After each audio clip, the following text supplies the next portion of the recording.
I sit on the technology leadership team there at ITV. It's been a really tough journey for public service broadcasters. We've had to win hearts and minds. We've had a mandate to take the cost out, but it's been done through influence. Early in my career, I said, I want to earn a six-figure salary and I want to get to director level. That kept me going when there were times where I was working late nights or burning the midnight or studying at the weekend because I wanted it really badly. A role came up at Royal Mail. I sort of stepped into a management position, so I had direct reports. I found that a struggle to start with. Yeah. I'm quite young here, right? But I've got a lot of people here that, are a lot older than me and they're quite open about their level of experience. And suddenly you're in that zone where you're like, what am I going to have to offer these people? But the bit that I think I missed early in that career was I think I was trying to make everybody in my team like me. You can't make everybody like you, and we're human beings and we all operate differently and we all have different motivations. Yeah. Spend some time working out what your own blind spots are.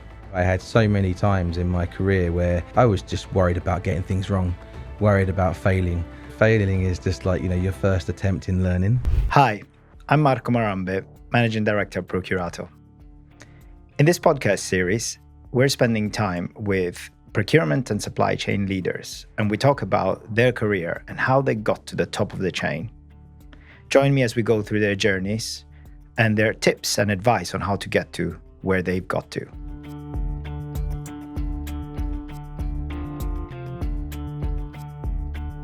Hi, today we're here with Graham Burr, who's Director of Procurement Technology. Hi, Graham. Hiya, morning. Morning, good to see you. Thanks for having me.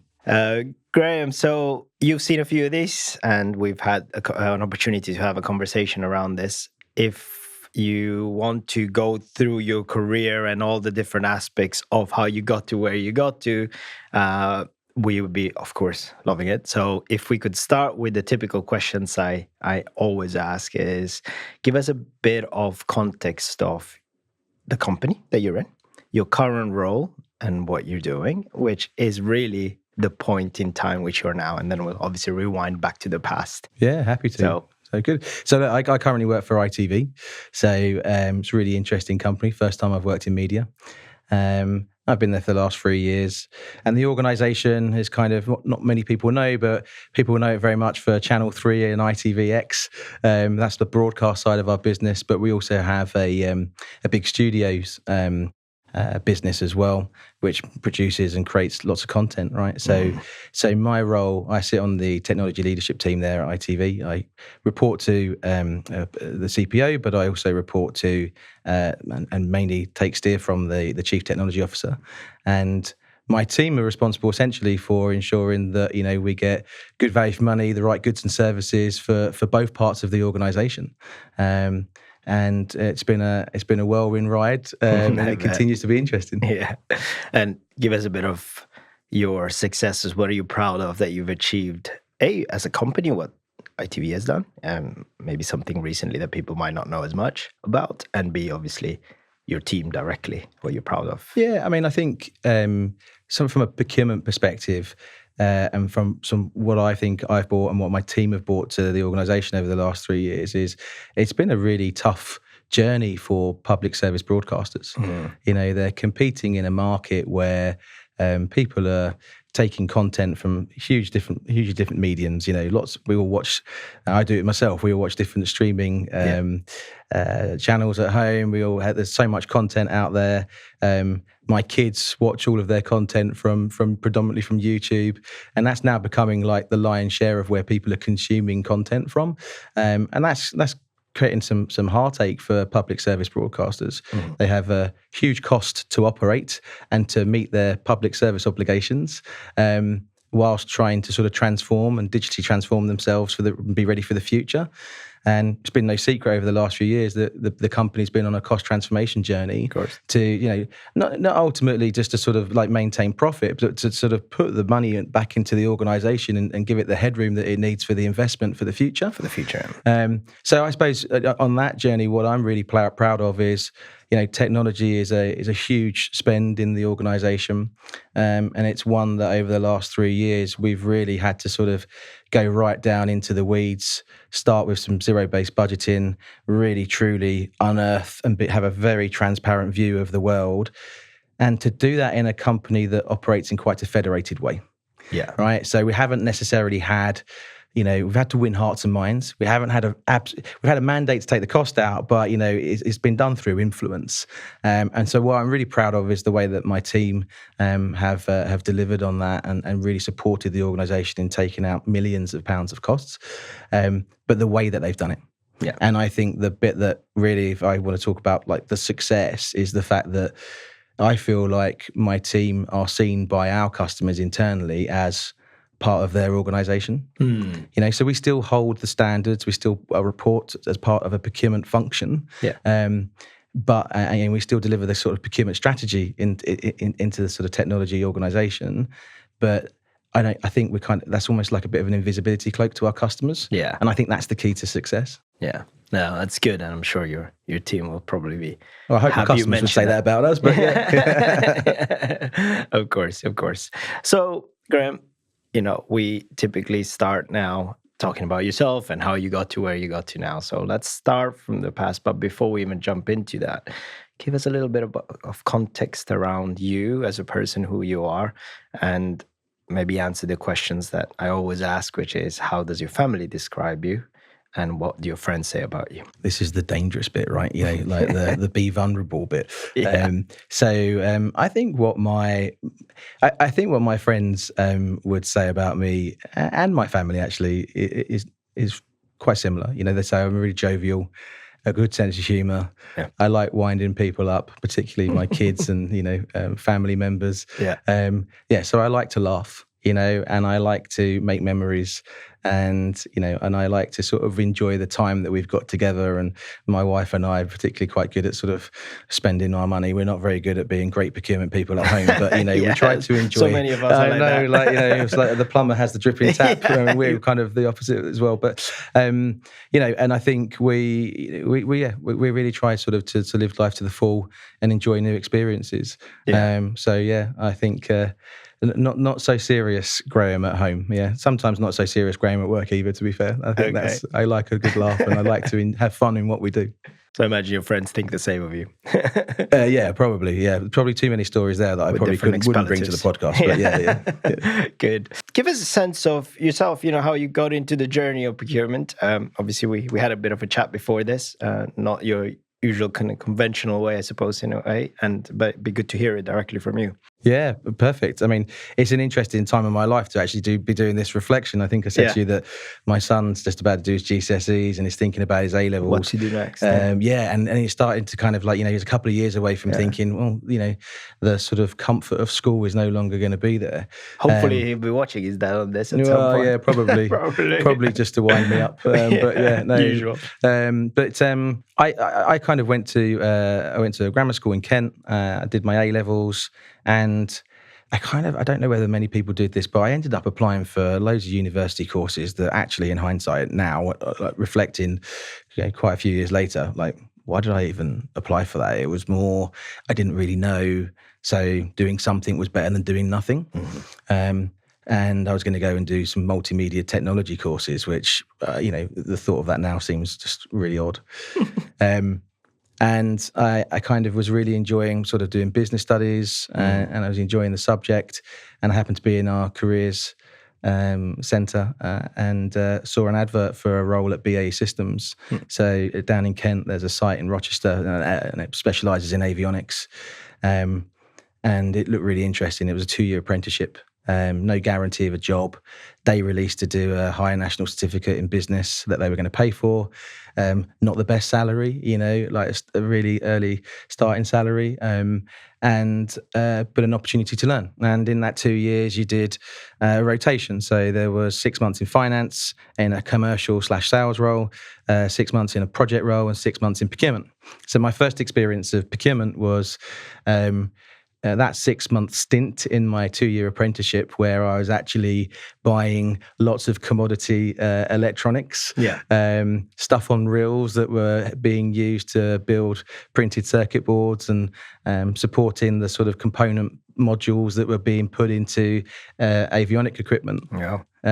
So that was interesting, and that equipment for me, I've always been quite fascinated. My grandfather was in the Navy. I've always had a bit of a fascination around sort of military tech. So to go and work for a company that was putting stuff in fighter jets was awesome. And a big British brand as well, related to the army, and it all must have been quite exciting. What age were you around there? So I was 18 to 20 when I did my 2-year apprenticeship, and you're learning things for the first time, right? You don't even know what MOQs are, and what are last time buys, and you don't know even how to be an adult at that point. No, it's the first time you've heard the words SAP, and then suddenly you're like, or procurement, exactly, you're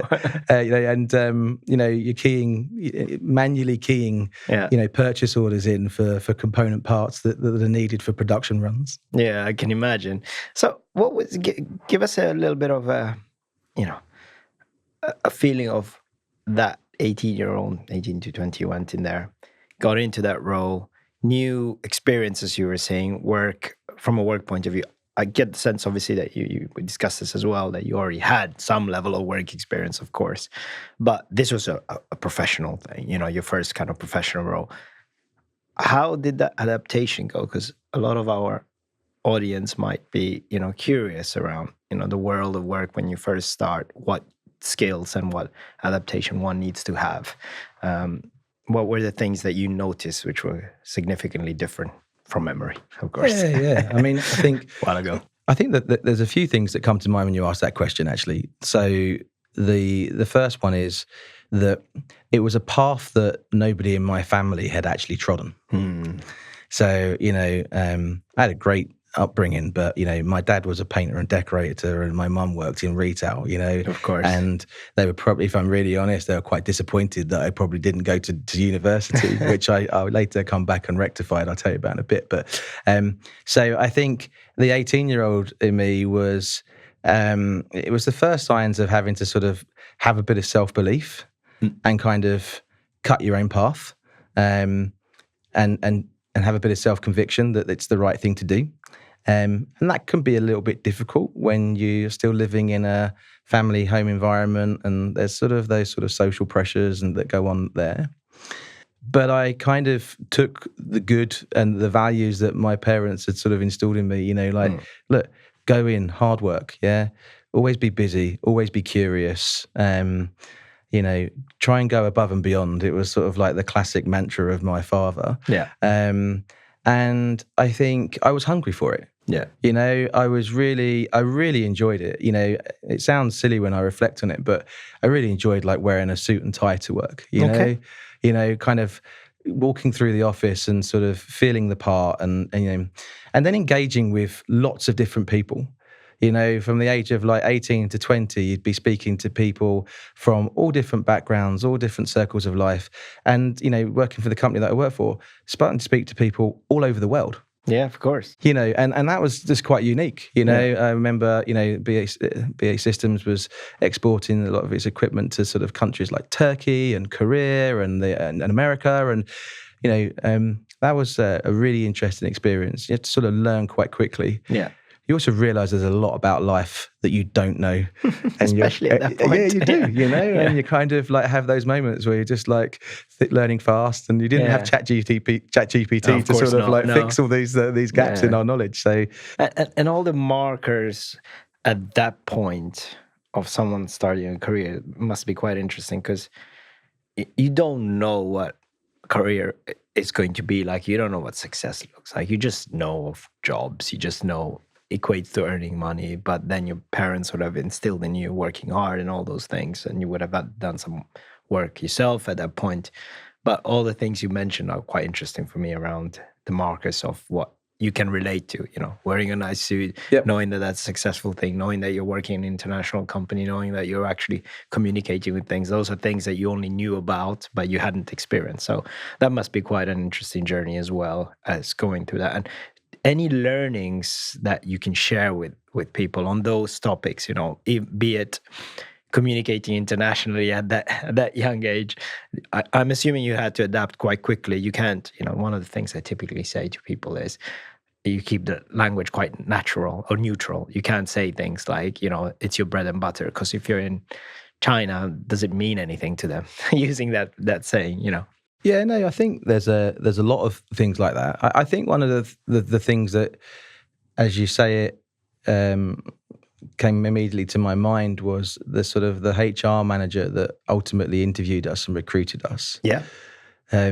Said something to a group of us probably in the first day that I think has stuck with me forever. HR manager, that's great. great. Well, because it was an apprenticeship scheme. Yeah, it was kind of under of their sort of guidance and mentorship for the 2 years. And sort of pulled us to one side and said, look, I'm really pleased for you to sort of be here, and I think you're going to be really successful. But just remember that, everybody in this factory, this production site, everybody plays their role here. Yeah. And just because you're suddenly now wearing a suit and a shirt and a tie and nice shoes to work, it doesn't make you better than anybody else. No. And I'm kind of talking about everybody from the cleaners to the catering staff, all the way up to the managing director. Everybody they all play their part. And I think for me that I really like that. Yeah. I really like that because I kind of reflected a little bit on my dad, who had probably had, more working class sort of manual jobs, and perhaps, had been in organisations through his career that he may have been perceived as being like the low end sort of, lower skilled worker. And I would have thought, I wouldn't have wanted anybody to have treated him any differently. And I think I still have that today, right?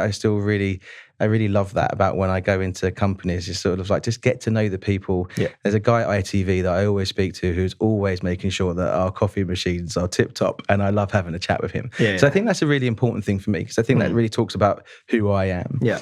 The other thing about, top tips in terms of that is, don't try and pretend that you know stuff that you don't know.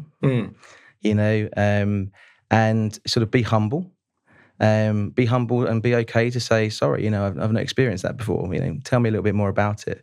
I spent quite a lot of time in South Korea, in my sort of, probably from about 20 to sort of like, early 20s, working for BA Systems still.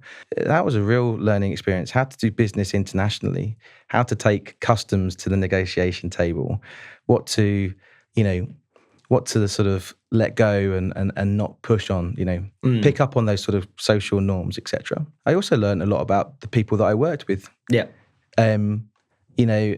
Different backgrounds, different religions, different cultures. I think I kind of realised that I'd sort of grew up in a, in a particular sort of part of Kent where, if I'm being really honest, it wasn't sort of very mixed, in terms of ethnicity. So, most of the people I went to school with looked like me, and then suddenly you're going to an organisation, and then you're sort of like, wow, there's a lot of learnings there. And again, just be curious, be humble, be respectful, and not be afraid. It's okay to ask questions, but just do it in the right way.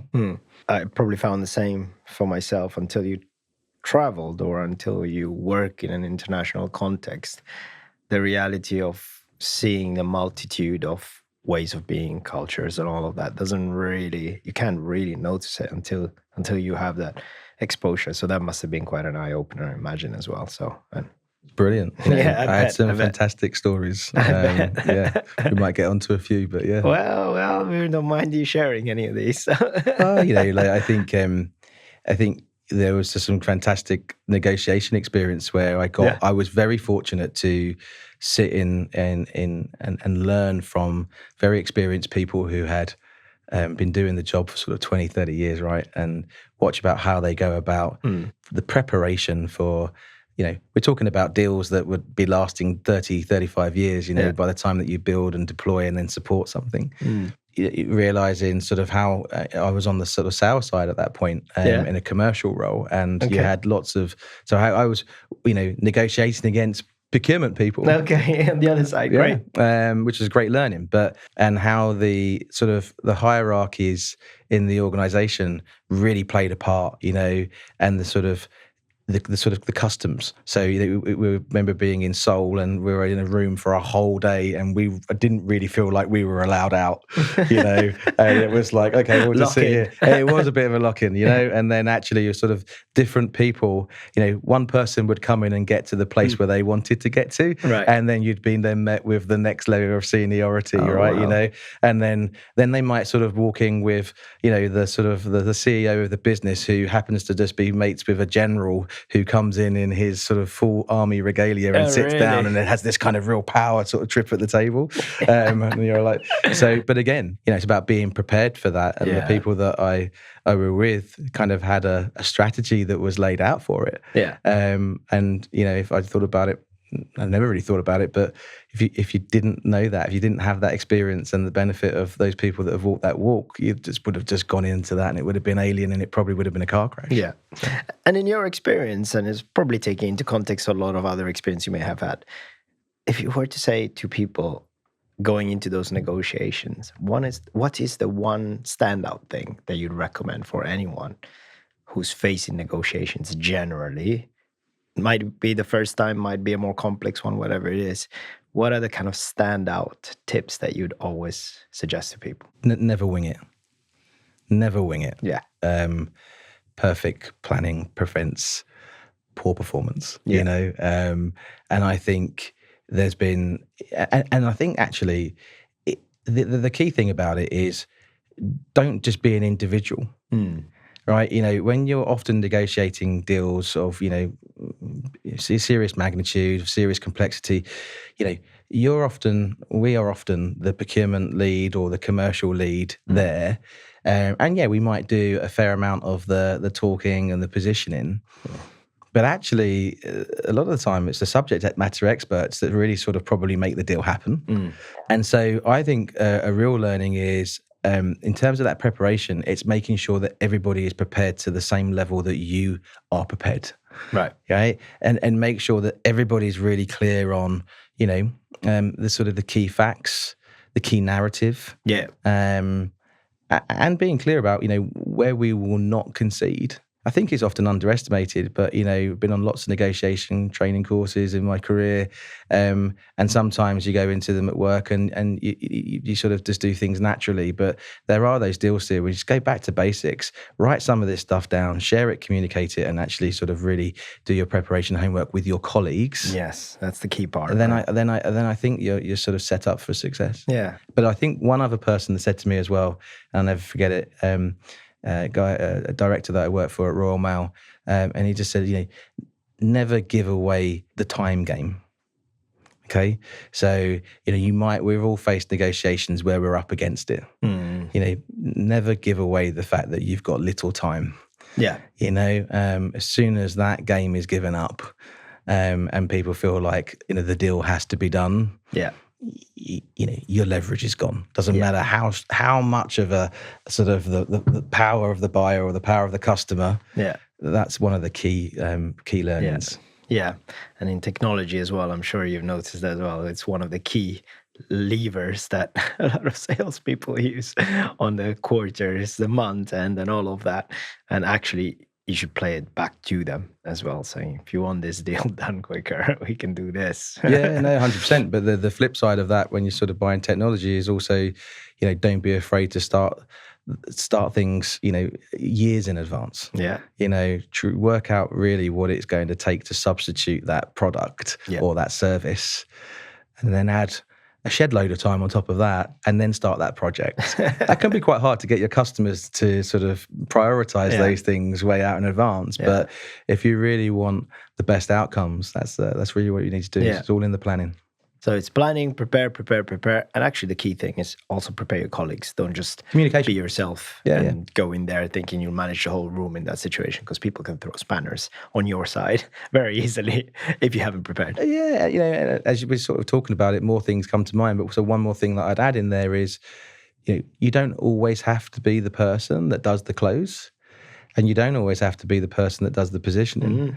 You know, at some of the most successful negotiations that my team and I have like led and been involved in is actually preparing somebody else to deliver the message. So, yeah, especially with And that the can be right really level of powerful. seniority and Yeah. right, yeah. You know, because I think, you know, we've all probably experienced in our careers suppliers who think procurement are the decision makers, but then there are a lot of them out there that realize that actually the sort of the true decision makers are the budget holders and the people that are going to use the service. And they kind of, you know, I just got to get through this procurement process, but ultimately I really want to go and sell to that guy. So, you know, make sure that that person is prepared and joined up and aligned with you so that they get, you know, the one company sort of experience in that negotiation. Exactly. So we went through a whole host of experiences you've had over your career. So getting back to sort of the journey of your career, BA, done your apprenticeship or have completed it. Tell us the next few years, how they evolved and what you then moved on to so that people get a sense. I did my apprenticeship.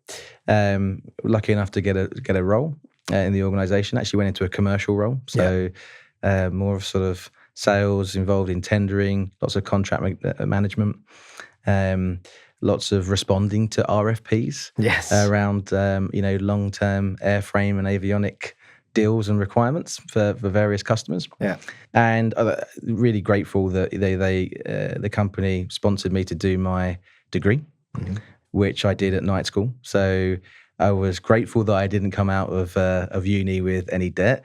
I was really proud that I managed to sort of pay the favour back to my mum and dad and be the first person in the family to get a degree and to go to university.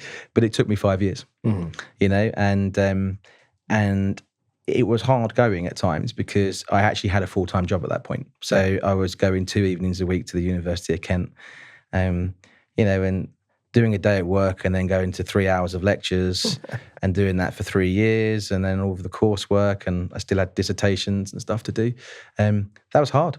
But, you know, a little bit of resilience, a little bit of thinking about how good it will feel when you actually get it and, you know, and then getting that reward. Things like graduation day pictures that you look at now are special when you realise it's not just special because you got the degree, it's special because of the journey. And so I did that, and then I did a few more years there. And in that time, I was with some of the tenders that we were doing. A lot of the things that we were selling were heavily reliant on major subcontractors.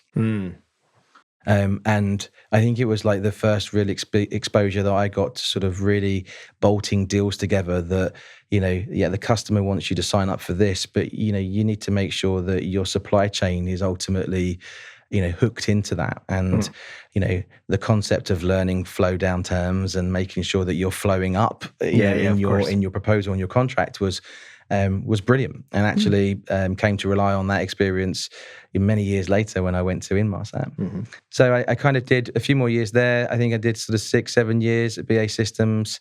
And I decided that, you know, I wanted to sort of fly the nest a little bit. I hadn't really got out of Kent. There was a big city called London that was calling my name, and I wanted to go work there. I bet. Some friends are working there. I wanted the prospect of earning more money, being honest. I managed to get a role in a small consultancy company who specialised in telecom procurement. Which I knew nothing about. So again, another steep learning curve. I think I think it was like 2 days into my job, I ended up going to interview in front of a client for a role, which was Royal Dutch Shell, so an oil and gas organisation. I got the role, and I ended up working in their global functions procurement team, which was just crazy. Another change in step, I imagine. Yeah, a huge change. You know, going from, you know, already a big company to an even bigger company.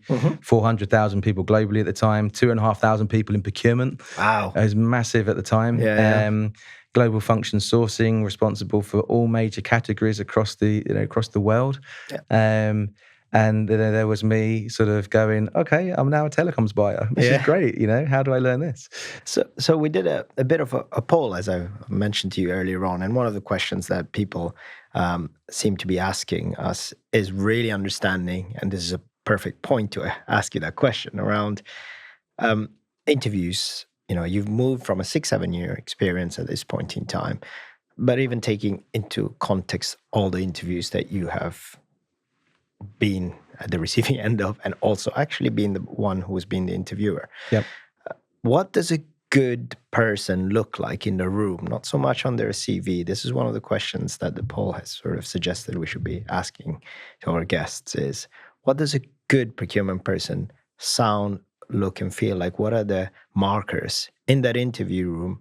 Not so much around the CV as such. What gives you the good signs that someone's good? And in fact, how should you maybe approach it? I think there's two sides to it, right? So there's sort of like the hard skills and then there's the soft skills. And I think from a hard skills point of view, what I'm looking for when I'm interviewing people, and when I've equally been in those scenarios in my career when I've been interviewed, to make sure that you've got a really good sort of story to tell. Most interviews are going to be competency-based questions, right? But I think when I say about a good story to tell, it's about being able to tell that in a way that is succinct, gives enough. You don't ramble on for too long. I've definitely interviewed candidates that have given me a 15-minute answer to a question, and at that point, you're just like, this is not going to work. No. So, really kind of like rehearse that, but also, use the experiences you've got. And I like to sort of do something where I like to sort of, in preparation for an interview, do a bit of a mind map and think about all of the scenarios and the experiences that I've had in my career, and how many times, what different things can I relate that scenario and example to? Because there's so many facets to it. There's probably a leadership facet to it. There's a change management facet to it, etc. And then I think in the way that you answer the question, demonstrate the soft skills. Right. Okay. So I think there's two ways in an interview that you really want to bring those soft skills out. I think one is in the examples that you give the interviewer panel, tell them something about you.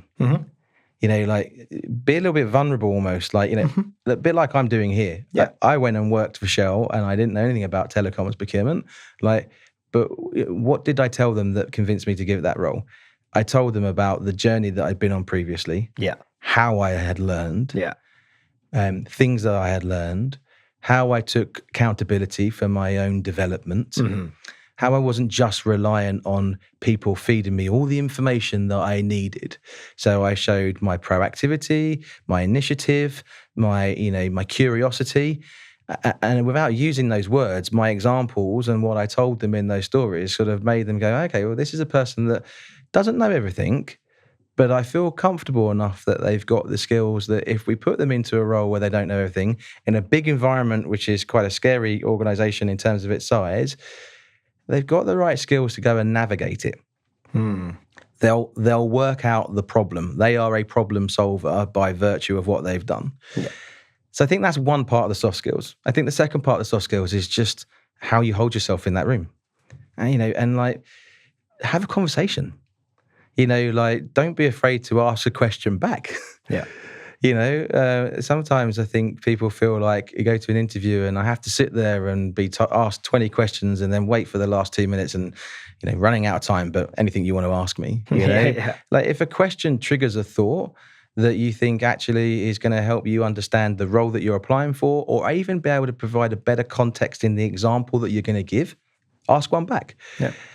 That in itself is showing you're engaging, that you're able to communicate, and that you're showing the sort of the values and your behaviours in the way that you're being interviewed. Yeah, it's a trait of a good procurement person in essence, as you will know, is asking a lot of questions is really important. So, I mean, obviously you're being interviewed, so you have to answer, but at the same time, asking questions shows that you're understanding what you're receiving as a message, and you're asking a actually really intelligent question in relation to you expanding the knowledge of the role, the specificity, and I imagine those give you, again, going back to the point of markers, they give you the markers of someone who's probably someone you would want to hire. Yeah, 100%. Yeah. Because you're imagining what they're going to be like in the role. Yeah. You're imagining, like, I don't really ever want to like recruit somebody that is 100% ready for the role. You want them to have some further growth and headroom and you want to be able to offer them something. So you've got to show a bit of those vulnerabilities to be able to, for somebody to be able to make an assessment, which is, have you got enough to be successful, where this is not going to be too much for you, where we're going to bring out the best in you, and you're going to really enjoy that ride and journey, because you're going to look back over 2, 3, 4 years, whatever the tenure is, and go, wow, I'm a different person now as a consequence of taking that role on. I think you've got to, if you don't show that little bit of vulnerability, it becomes quite hard for people to make that assessment. Yeah. An interesting point here, because I'm expanding this a little bit further, is there's a known difference between male and female in terms of the interviewing, or when people are ready to move on to, or even apply for a role. You just said something really interesting there. You don't expect that people are fully ready for that role. You expect them to have a little bit of growth in that space, and you're just bringing that next step up. As you will have heard, probably similar to me, is a lot of, on the female side, they typically wouldn't even apply for a role unless they feel they're confident enough in hitting every single one of those skills and traits that the job description might have. Yeah. How do you tackle those situations? What, if you've had to mentor yourself, females throughout your career that may have asked you these questions, what's your suggestion to them? Because it's a difficult one to get over sometimes. It's just a certainty part. Yeah, I think there's 2 parts to this answer, actually. So it's, I'm going to I'll give both parts, which might sound like I'm sitting on the fence, but actually I don't think I am. Folks, male and female, that apply for, that have high levels of ambition, of course, right? And that they really sort of think that they're ready for the next step. And I've seen that a lot in my career, and I've been that person myself in my career. There's lots of bullshit people as well, which I get that. I probably was a bit bullshit, but so have I been. But and I've had people say, look, not quite yet. Just wait. And I've always, sometimes I remember on reflection at the time thinking, that's quite hard to understand. Like, I'm not really sure why they're saying that. And I think now I can kind of reflect and say, I know why they said that. And I think one thing that one bit of advice I'd give myself is work a little bit more on your own level of self-awareness. Yeah. And spend some time working out what your own blind spots are. And the only way that you can do that is like a kind of an open inventory of yourself. You can get feedback from other people. You can do lots of assessments and tests. You can read. You can self-reflect. You can ask people, like, how do you think? You can do anonymous 360s. There's loads of different ways that you can do it. Of course. Invest some time in that, because I think there's a lot of people like me that were really ambitious early in their career and thought that hard work and being the best buyer at the things that I bought and getting the best results and performing really well were going to be the thing that we're just going to keep unlocking that promotion. And I rode that quite a bit early in my career and had some successes with that. Yeah. But just didn't spend enough time looking at me. Yeah. Like holding up the mirror. And that eventually, that will plateau you, because what you need to start realizing is there's a level where it's no longer about procurement. Yeah. It's about people, and that's just not the people that you lead, but it's also the people in the organization that you're working with. Yeah. And I think unless you've got a really good handle on you, you're not gonna probably unlock that position for yourself. And if you do get there, you're gonna probably find it quite difficult and challenging. Yeah. The flip side of that, to the other point, is where people hold themselves back. I think I've done that too.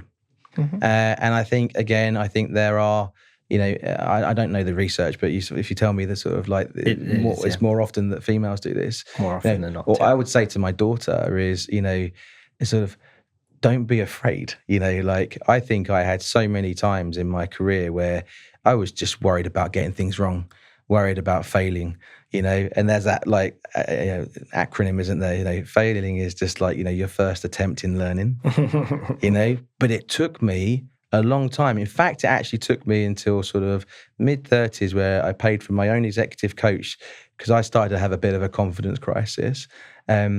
And she was saying to me, you know, like, one of the reasons why you're having this confidence crisis is because you're just so afraid of getting something wrong. And she unlocked something in me. And so I suppose what I would say to folks is, you know, if you don't try, you'll never know. This is the first podcast I've ever done. Yeah. Did I come into this today thinking, oh, you know, how am I going to be? How am I going to come across on the camera? You know, do I feel nervous? Yeah, like all of those things, you know. Yeah.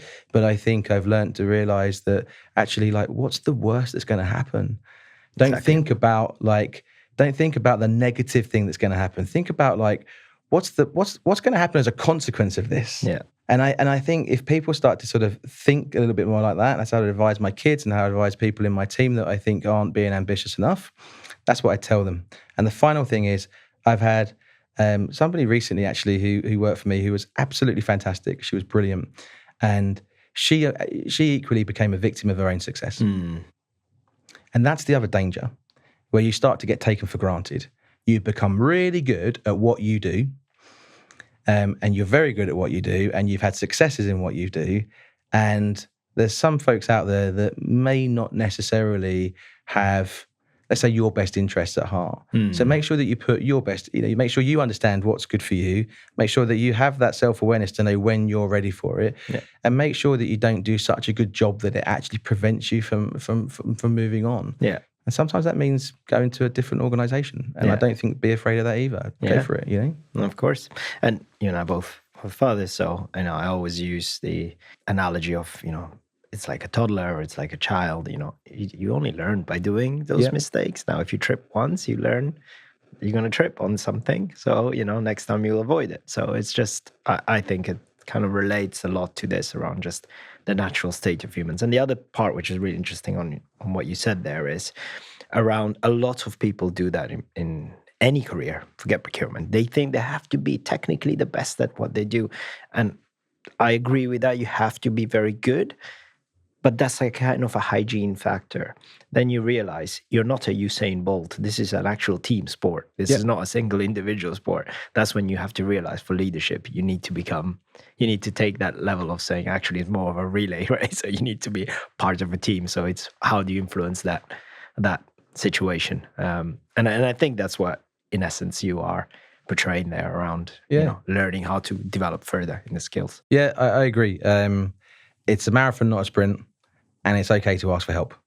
And it's okay to turn around and say, I don't know. Yeah. But I think that if I think about my own journey, I probably wouldn't have said that in the first half of my career. Yeah. And I think that's confidence. Yeah. And I think in a way that's probably done you well, because you made sure you honed your skills as well as you could, because then you felt confident around being able to be a leader elsewhere in other discussions that you have had potentially with people. So that's really interesting. And, you know, at this point in time, if we kind of go through the rest of the career part, you went to sort of Shell at that point in time. And what was the role that you were stepping into? So I was a kind of procurement specialist. So we had a kind of an EMEA lead. And I worked on loads of different categories. Yeah. So I ended up buying telecoms for pipelines into refineries and rigs, loads of different technologies, always really quite complex. And then I had the great opportunity to do lots of different things. So I then did some professional services procurement and did loads of HR categories as well. Yeah. Were you leading a team by then? No, I wasn't. No, it was pretty much continuing to. I mean, what I was doing during that time frame, actually, again, I'm a sucker for punishment, but they offered me the opportunity to study SIPs. Yeah. So they sponsored me to.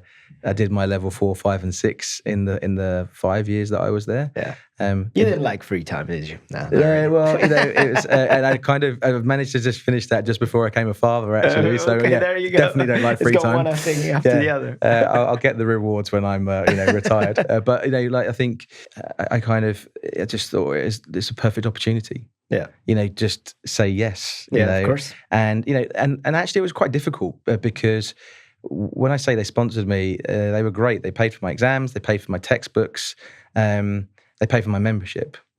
And that was it. So I literally did that by reading and learning around the subject, learning on the job, and it was at the time I did it, it was something like 15 3-hour exams to get there, and I did it, and I was really got to the end of the sort of 5 years. I graduated at Birmingham with my MSIPs. And again, that's another proud moment, really. My son was born then, and that was really nice. Got some nice photos, I remember, of like me, my dad, and my mum, and my son. Yeah. It was really nice. Yeah. So the categories were great. So big scale, huge indirect, worked in sort of more of a direct sort of business before, had to learn indirects. And really sort of learn about, these are sort of the things that the company needs to sort of operate and enable its value chain.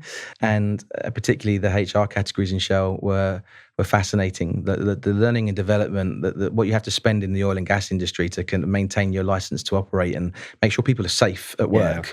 That was quite a privilege, actually. I really enjoyed that and learned from some fantastic people. I bet.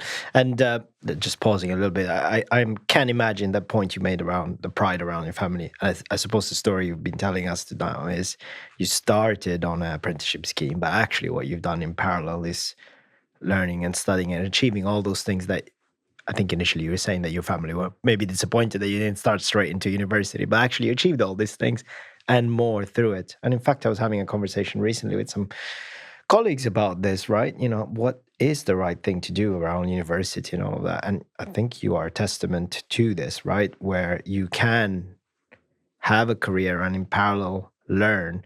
Actually, it's probably giving you some real good foundations because what you're learning about is actually, you can see the real life impact of it and the other way around. So it's sort of self-fulfilling and feeding into it. And I imagine you'd probably recommend that to people who are maybe hesitant around what they should be doing. I think my recommendation would be for anybody watching this is there's multiple pathways. Just because you go down like one avenue doesn't mean that you can't reverse or pivot.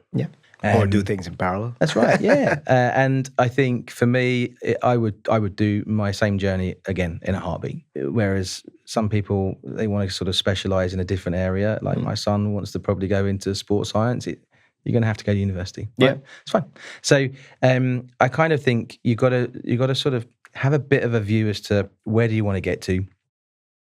And I think what I did and what I'd recommend to people is always just make sure that it's okay to close doors, but also just try and see whether or not you can kind of do things that also keep some stuff open. That's what I loved about the apprenticeship I did. I had 2 years of just trying some stuff. And then I ended up going into like a sort of commercial sales career. And then I ended up going into a procurement career, like directs and then indirects. And it's like, that was great. I spent the first sort of decade of my career really just learning and being a sponge. Yeah, of course. So I think it's about mindset. Yeah. It's the ambition part of it. It's what you want to do, and nothing's kind of shut off if you don't try. That's the only time it gets shut off. Really. Agreed. Good. And so you were doing a lot of categories. You were becoming pretty much honed expert in what you were doing, or at least you tried a lot of categories, and you became a good procurement person. Yeah. Any sort of standout lessons of that period of time before moving on from your Shell role or potentially that promotion which gave you that insight into leadership? Understand the business that you work in. Yeah.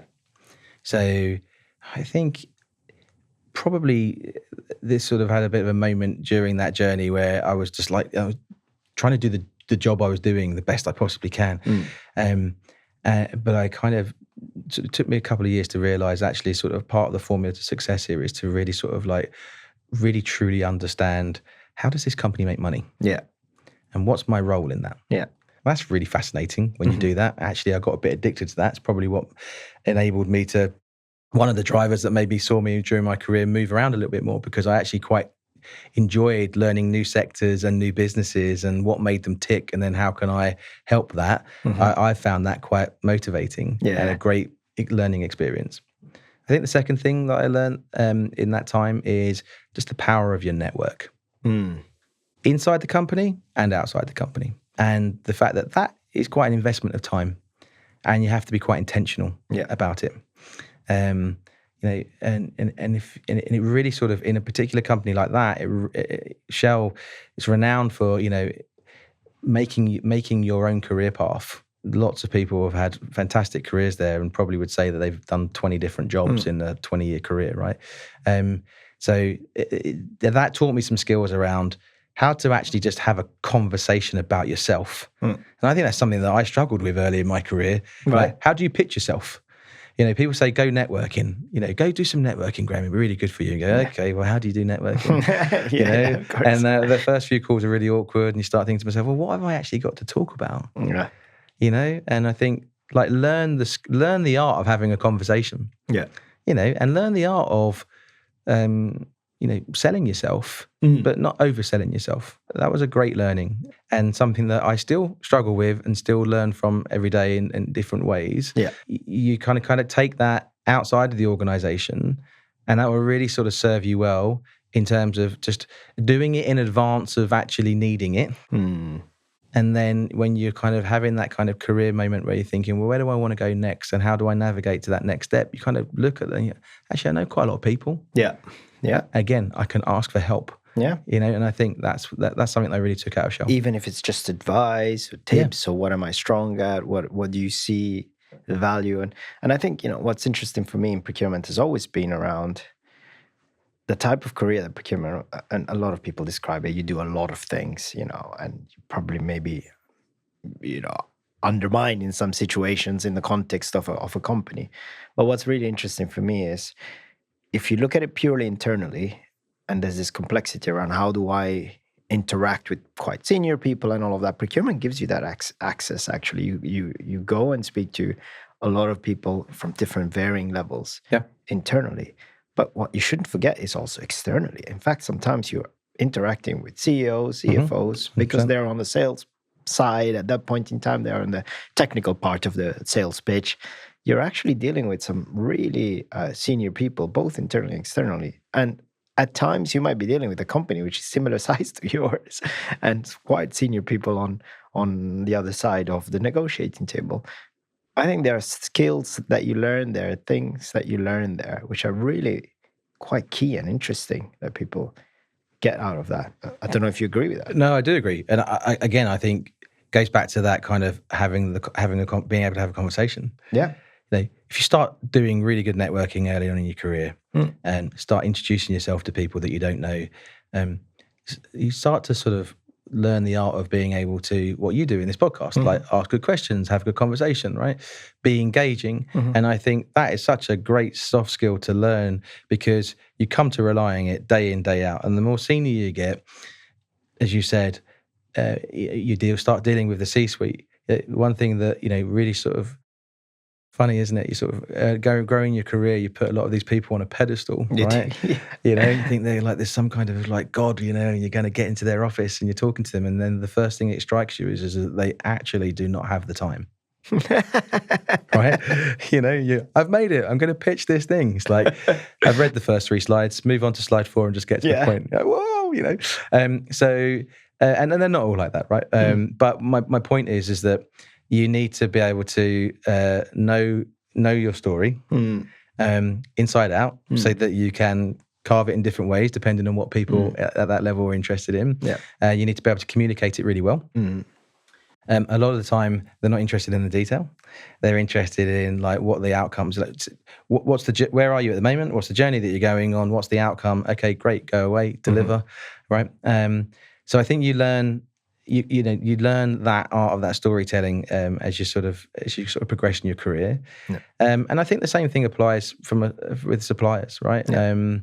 I think that the difference there sometimes is when you're on the sort of procurement side and you are dealing with more senior people particularly in the tech world at the moment, there are a lot of small growing companies. Yes. So often you're dealing with, the CEO, but who's also the founder, who's also got a lot of skin in the game. You have to adjust that, which is actually, you might be a senior person, but you need to get into this level of detail. Of course. Right. So I think judgment is required a little bit. Yeah. No, that's good. So you did your role at Royal Dutch Shell, basically.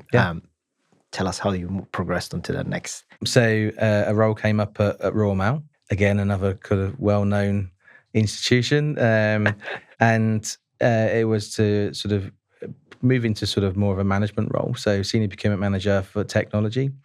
And I applied for it, got the job, and it was great. I had sort of 3 years there, and at the time, we just had our second child as well, and just getting married. So it's like really like this awesome sort of, it was all coming together, and that was great experience. Again, two things that sort of took me in that role. The first was I sort of stepped into the management position, so I had direct reports.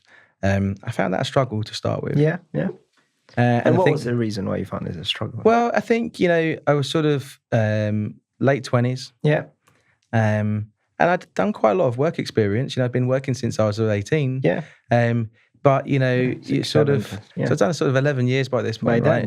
Yeah. Which is, again, another incredible thing about doing the apprenticeship route whilst doing parallel studying, because by the age of 27, 11 years of experience, it's great. Yeah, and it was good. But, you can't help but have your own demons. And I assume it's what we were it's the talked age. about. It's I think it is about the fact that you think, am I, I'm quite young here, right? And I've got a team of people, this isn't about sort of being ageist, but I've got a lot of people here that, are a lot older than me and they're quite open about their level of experience. And they're looking at you and going, oh, you're now my manager, right?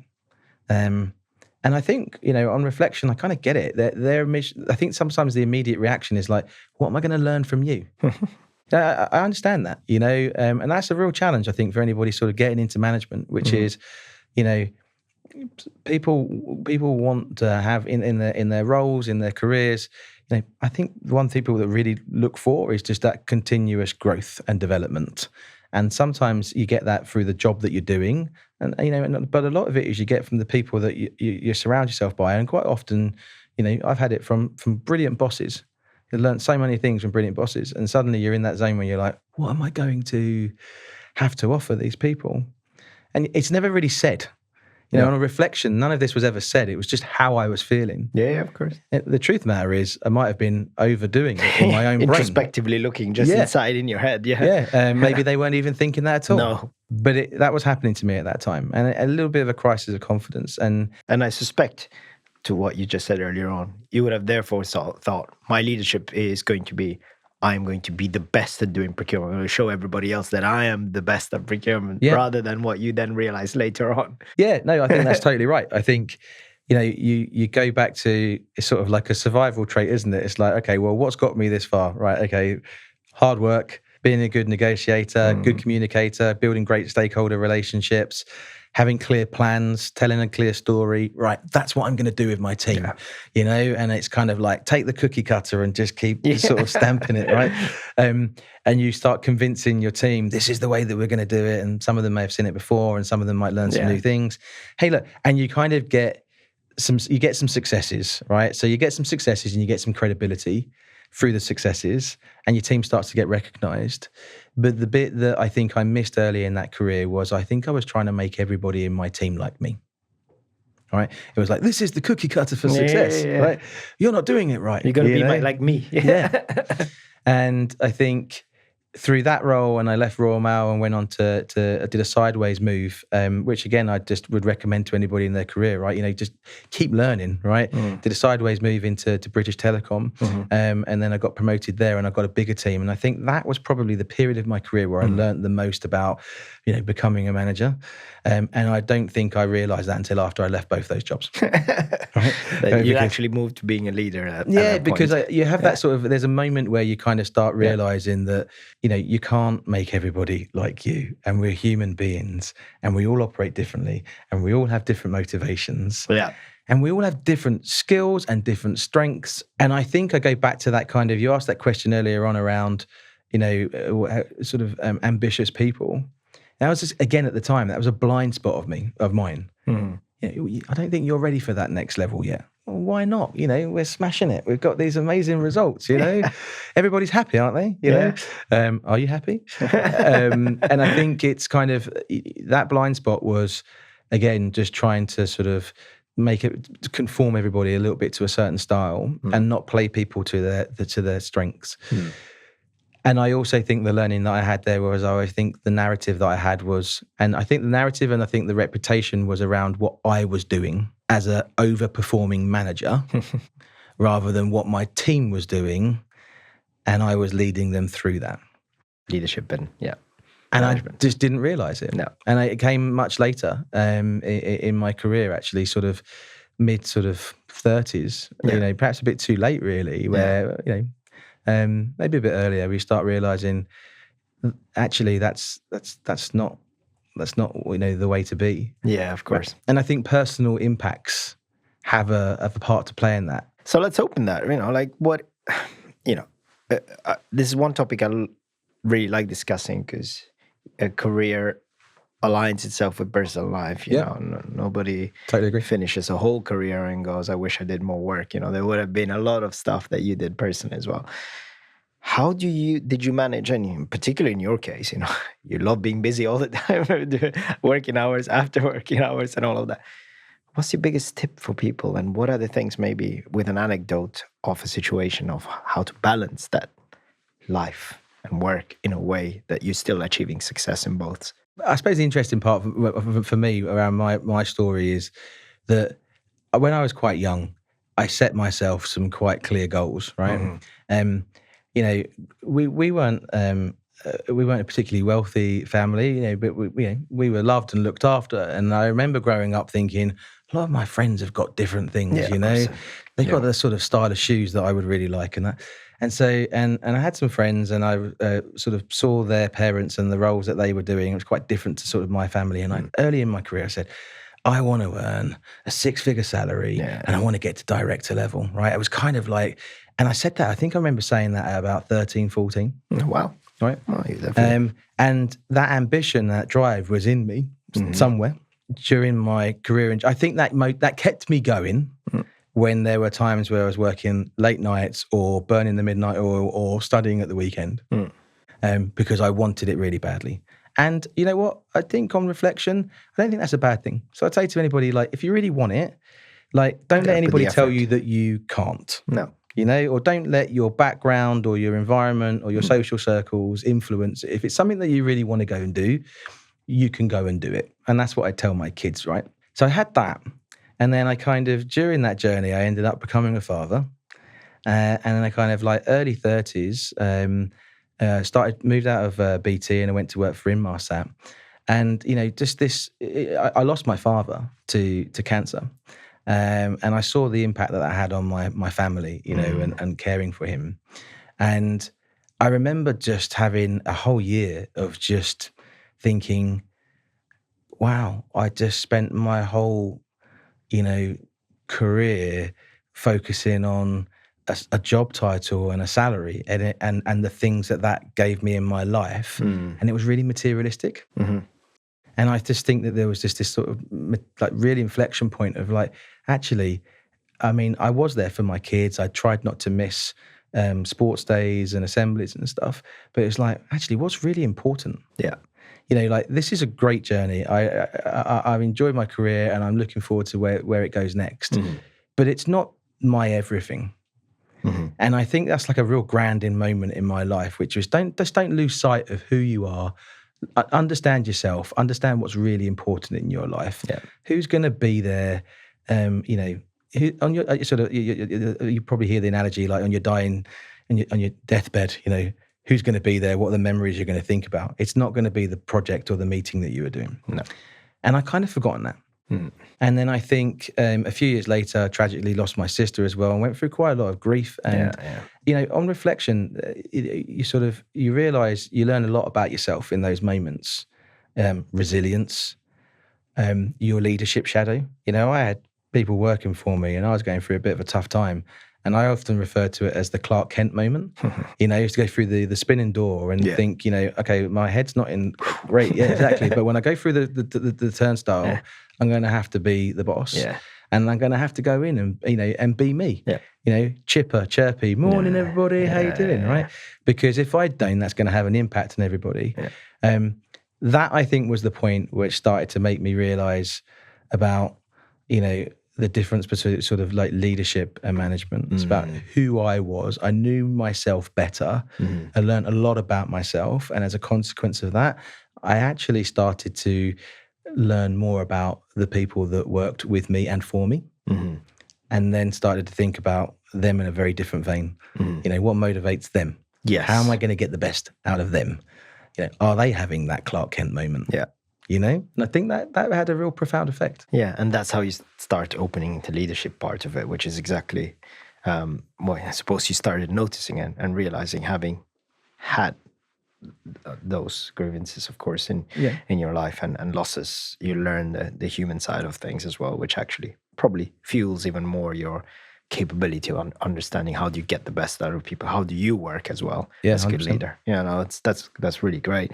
So tell us a bit more about, at this point in your career now, what happened next? What was your next part of the journey of you moving on? Well, so it's interesting that we start talking about, and I'm sort of some of the things I just talked about. Yeah. When in my brain, I'm sort of time stamping them. I feel like I can say these things back now. Yeah. Of But course, actually, at the hindsight, time, always. Yeah, at the time, I don't think I really knew that I was going through this journey. Yeah. It's like an epiphany moment that you have later. Yeah. So I've joined in Marsat, and I'm sort of director of various categories. And teams, I'm assuming. At that point, I had a team at BT as well. Yeah. Then I did some sort of change and transformation projects. I had a great boss there who really sort of inspired me and really started to teach me a lot more about EQ rather than IQ. And I had a great mentor there as well, who sadly no longer with us as well, but he was a ex-military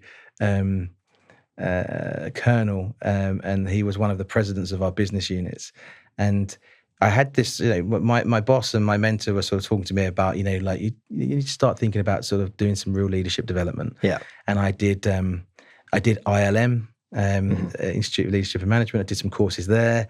And I still think, like in the sort of mid to late 30s, I was still looking for the switch to flick. Yeah. Like, I'm doing this leadership development, right? When is suddenly going to people start seeing me as a leader? Yeah. And again, it's a hindsight conversation, because you realize that you are developing, but you just, it comes naturally. There isn't and organically. a secret formula. No, there isn't a formula for it. You've learned. You got it now. Exactly. And but actually, the sort of 5 years that I did there were phenomenal. I had some great sort of coaching and mentoring. And again, I think what those people were doing for me was just trying to make me just be patient. Like enjoy the ride. Like, you're learning on this ride, even if you don't think you are. You're absorbing more and more experiences. Yeah. You're living and feeling the experiences of your team. Yeah. They have their own issues, problems, development areas, sometimes performance issues, right? So, all of that, it's sort of helping you shape who you're going to be as a leader. And I also, during that time, I think I mentioned it earlier on, I actually had, I paid for my own executive coach. Okay. Which is really interesting, because I spent quite a lot of time after doing my SIPs where I'd done some like corporate training courses. At Royal Mail, we had a leadership thing at the Oxford University. I did the ILM piece. But again, I wasn't really working on me. And I had this initial conversation with this coach, and it was like, nearly fell off my chair in terms of how much it was going to cost me. And then she sort of said, when was the last time you actually spent some serious money on yourself to actually develop investment? Yeah. I was like, actually, I don't think I've ever done that, because I've been fortunate enough that in my career, people have paid for that. So put my hand in my pocket and had some really good sessions where I started to learn and understand, what my values were. Who was I? Yeah. What was important to me? Yeah. Not just, in life, but also in work. What's the type of person I want to be and show up and be? And I think that coaching made me realize that I'd spent quite a lot of my career emulating others, but I wasn't being myself. Right. It was going back to that formula point. Like, what's the sort of critical success factors? Or that person looks like they're doing that really well. Why don't I be like that? But was I being me in that moment? Sometimes, yes. It wasn't like complete mimicking, but, there's moments where I was sort of really learning from others. And I think, she really gave me the confidence, just like, just unleash the shackles. Like, just be authentic. Yeah. Just be yourself. If you have a different opinion to somebody in a meeting, even if they're a really senior person, it's okay to say it. Justify it. Don't worry if they don't agree with you, but have that opinion. And I think, that was a real pivotal moment. Yeah, really empowering moment. Empowering moment, yeah. And then I think since then it was like I left Inmarsat, and I went and did some contracting for a period of time. I went to work for a startup that failed. Right.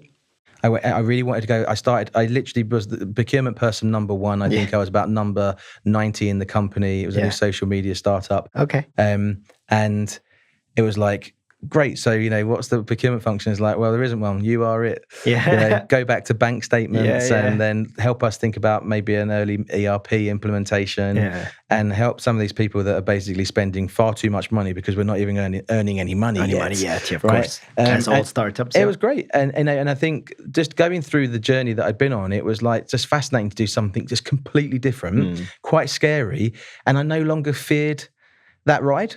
It's like, well, look, what's the worst that's going to happen? Well, actually, the worst did happen. 9 months in, the company went bankrupt. I found myself without a job. I found myself without wages for a few months. And I kind of was just like, okay, it's all right. Yeah. If I then went into contracting for a bit more and went into sort of fintech.